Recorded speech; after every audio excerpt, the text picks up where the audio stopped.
So now I'm going to be cutting lap joints at all my intersections of my horizontals and my verticals. Now you could put in either your horizontals and your verticals, and then cut smaller muttons for in between all of these.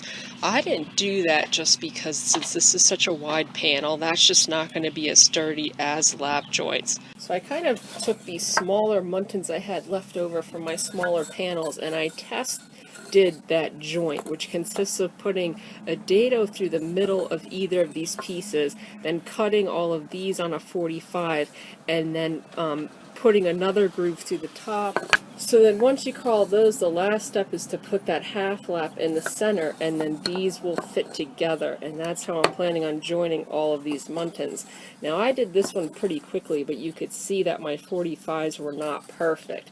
And the method I used for cutting these was I took that coping jig I had and I cut it down. So after I cut that groove, I could slide this on top of my profile and cut a 45. Now the problem with that is these were smaller, so it was hard to hold that, and it kind of wanted to slide around like this a little bit too much. And these joints don't need to be perfect, especially since this is going to be painted. If there's a little gap here or there on each one, I could fill it. That's not the huge issue. It was more so that the gaps I have now are just way too big.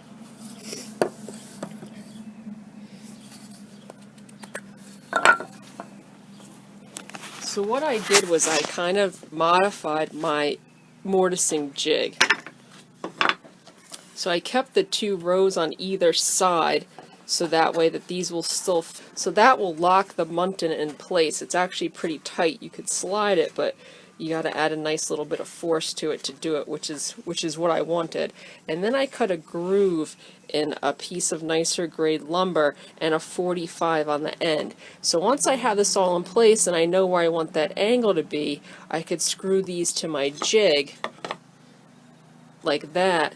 I'll have the 45 to cut into each one, and then I could just slide the mutton through and cut where all of my marks are. So this is what I'm going to try out for the final pieces, and even though I would love it if this works first time around, if it doesn't, I do have 3 spares, so I could test this out on one of them and see if it works.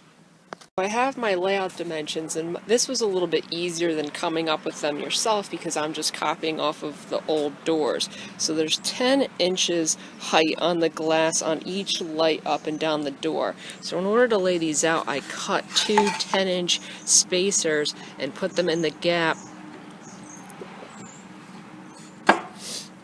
So I put that plywood in place on either side of the door, and then once I had it in place, I just taped the muntins to the stiles so they couldn't move as I worked my way up. So that's my spacing for each light, and it worked out perfectly to 10 inches. So now I could put my 2 verticals on there and start marking for my laps. The horizontal measurements on these light panels are 9 3/4 across, so I measured from the inside of that rabbet over 9 3/4 on either side, and then place my vertical muntins. Then that means I can measure from the inside of the rabbet on here, and that measures 9 3/4 as well, which means these measurements off of the side can go all the way up and down and get me the same thing.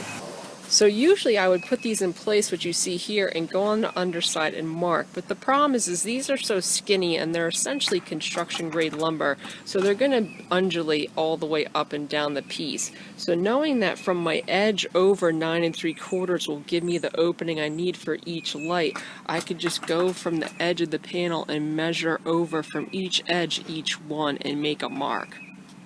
So after I marked over 9 3/4 from either side, I drew a line to designate my thickness, and the thickness is going to correspond to the thickness of this little lip that's left on the bottom, which also happens to be, if you cut these properly, the same thickness as the detail on the top.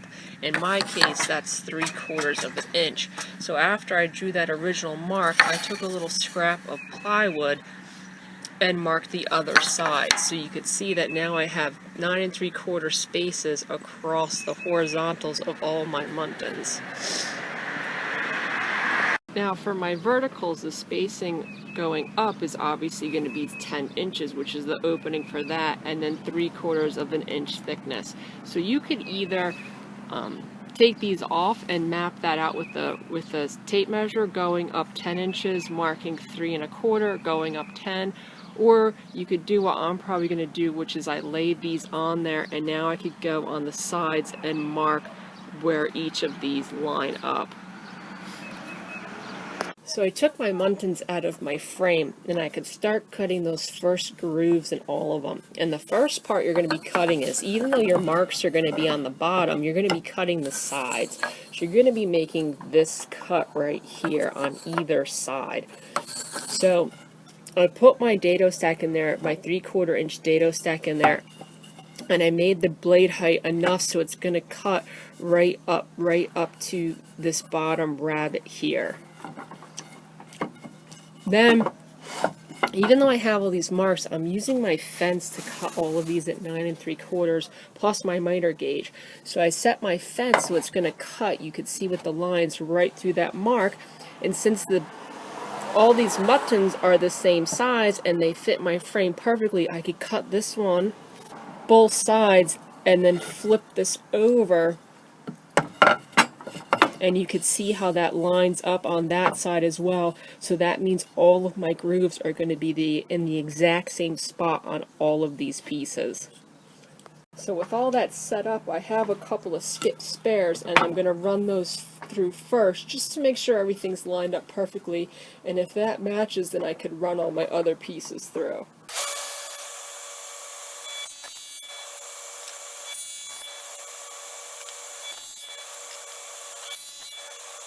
So there's the cuts on my test piece, and if I flip it upside down and I measure from the end to the front of each, they're all 9 3/4. You can see on the top side that grooves comes right to the top of this profile detail, which is where you want it. The depth is actually a little bit low. There's probably like 1/32 worth of material still in this groove, but that's exactly what I want, because if I have to, I could sand it away, and that's better than having a loose joint. This coming out perfect, I can now go through my stack and run them all through the exact same way.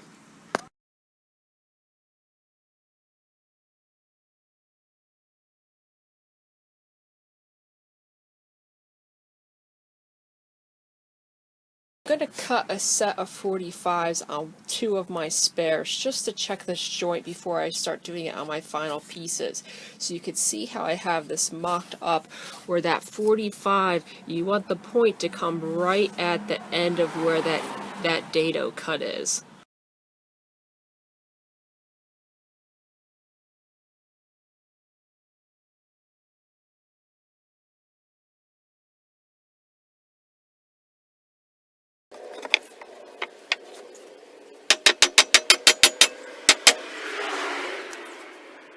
So there's that joint after using the new jig, and there's little to no gaps on it. And then from the back as well. And you could also see that these came out perfectly square. Now, the nice thing is that this works, but it was pretty tedious to get these cut, and there was a lot of tweaking. So I think before I start cutting all of these with the jig, I'm going to use the other spare slots that I cut to try and set something up on my table saw to potentially cut an X into the top of all of these and then go from there. So before I commit to cutting all of these by hand, I'm going to try one more setup on my table saw. I tilted my blade to 45 degrees, and I used that joint that fits really well, the hand cut one, to set that blade with my fence so it would cut perfectly through there, which means I could ride, since these two joints are the same from either side, I should be able to run this through, flip it upside down, run it through, then also flip it this way and run it through, and then set it up for the other side and cut all those 45s that way.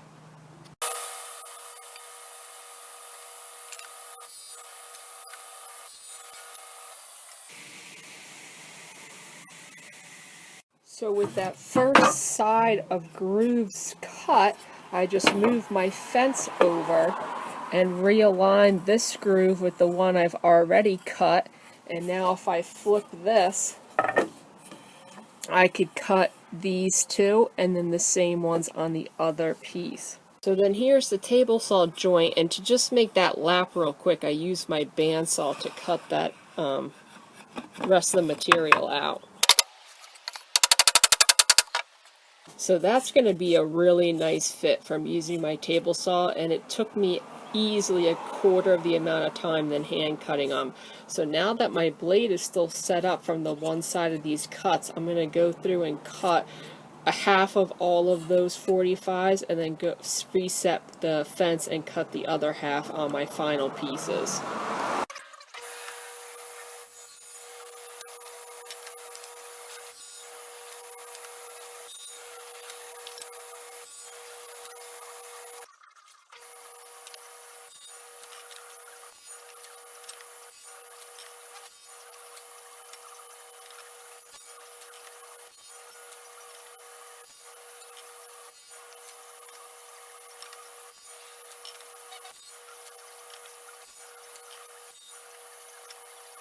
There's my stack for all of my horizontal muttons, and the only thing I have left to do is to cut the half laps in all of these, but I'm going to wait until the verticals are cut too, so I could set the depth equal for the same and cut them all at once. So now I have to do the same process on the long ones, and that's going to be a little bit harder just because the fence on my table saw just doesn't go wide enough to be able to cut all of these using the fence. I should be able to cut the first two on the edges using the fence, and then the middle two I drew lines on all of them, and I'll just have to use the lines as marks for my cuts. Now, in order to get those lines in the first place, like I showed you outside, I just lined them up when everything was put together and marked them. But now that they're in my shop, I made sure to measure in between all of my marks to make sure that they're the same and they all have a perfect 10-inch spacing. So now I'm going to go ahead and set up my fence and start cutting these.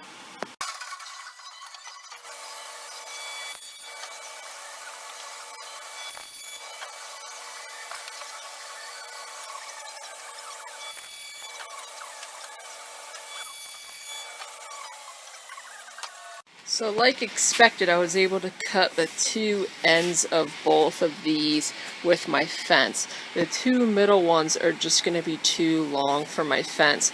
So that's why I originally drew these marks. I could slide this up to my stack and adjust it and run through these other two pieces.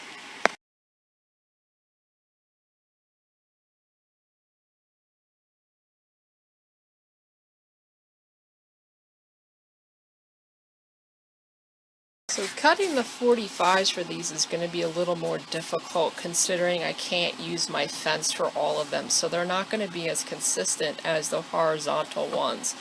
Not only that, but it's essentially a blind cut because you're going to be cutting it like this, and since it wraps underneath on the bottom, any sort of mark you have showing where that 45 needs to be to line it up, you'd have to lean pretty far over the piece in order to see the blade, which isn't super safe. So I think for these what I'm going to do is I took that jig apart and just have these, and they still slide on there and fit pretty snugly. I think I'm going to try hand cutting a couple of these and see how that goes for the longer ones.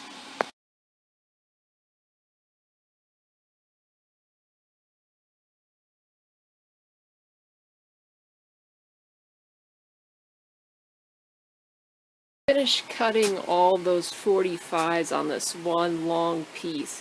And while it does take a little bit longer than the table saw, taking the jig apart and just using the piece like this, I ended up putting a little piece of blue tape on there just to make the blade slide a little bit easier, went much faster than using the jig.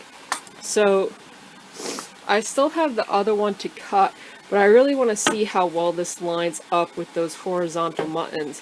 So I'm going to end up putting all the laps in this one, and I'll do that one and all of the small ones as well.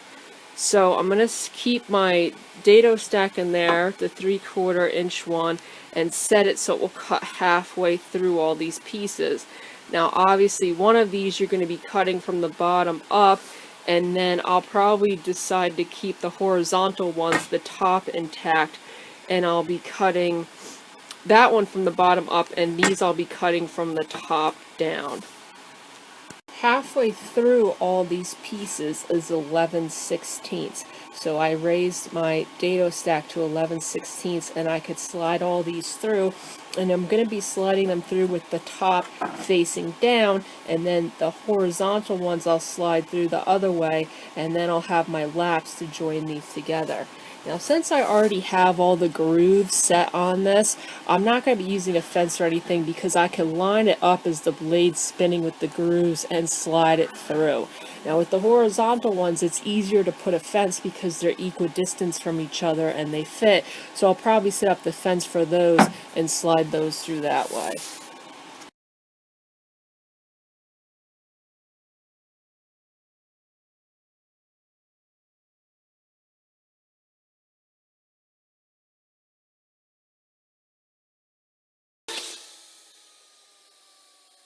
I have my fence set up so I could cut both of these.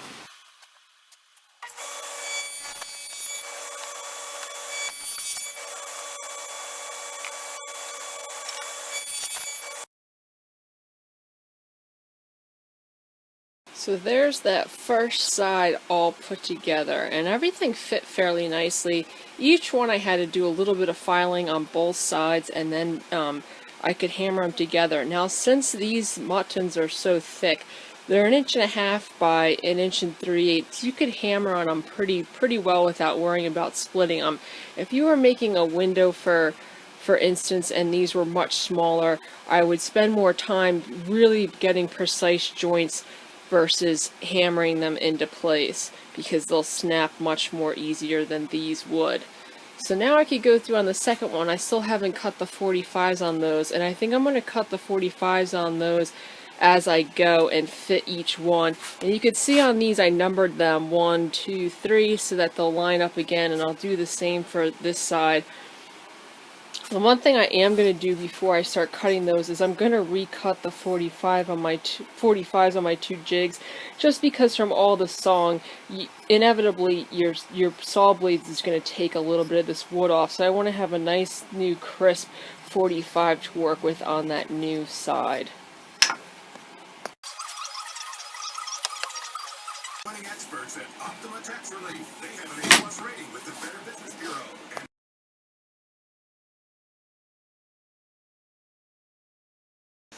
I have my inner grid all connected, and now I have my frame up on my table saw, and it's going to be a great day if that grid fits into the inside of this frame. So I took one of the stiles off the side, and hopefully I could just slide everything in place. I might have to take one of the rails off as well, but hopefully I could get everything to kind of slide in place, and then I could put that stile back on.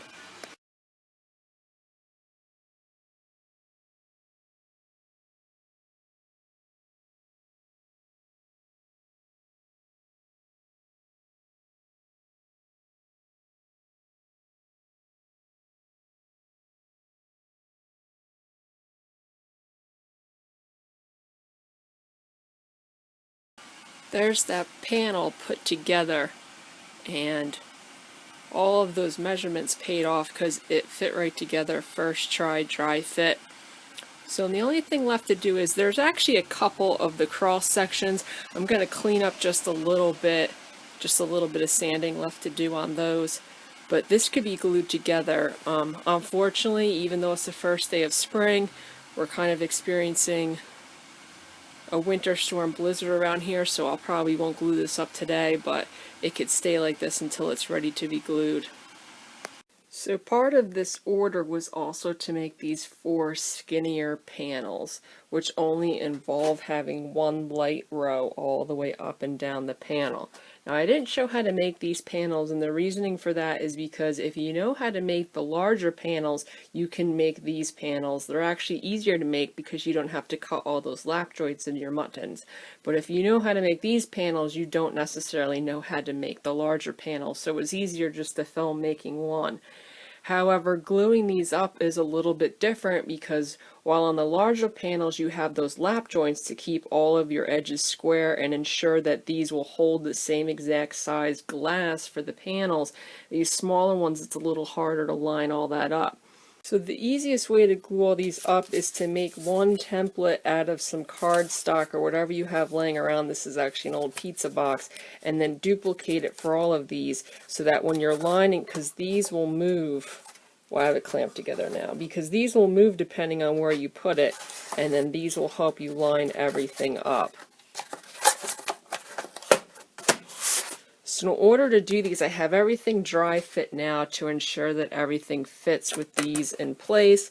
And I could take it apart now and put glue on my tenons and my mortises and glue on either edges of these and then clamp everything together.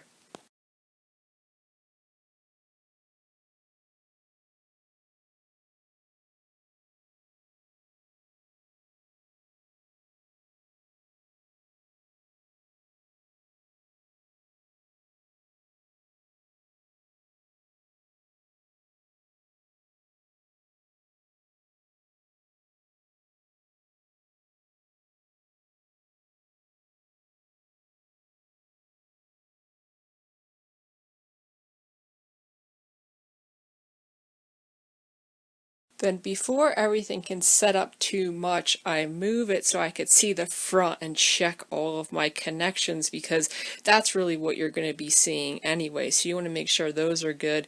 And then I obviously remove my template so it doesn't stick to it and clean up some of those glue joints with a wet rag and then let this one dry.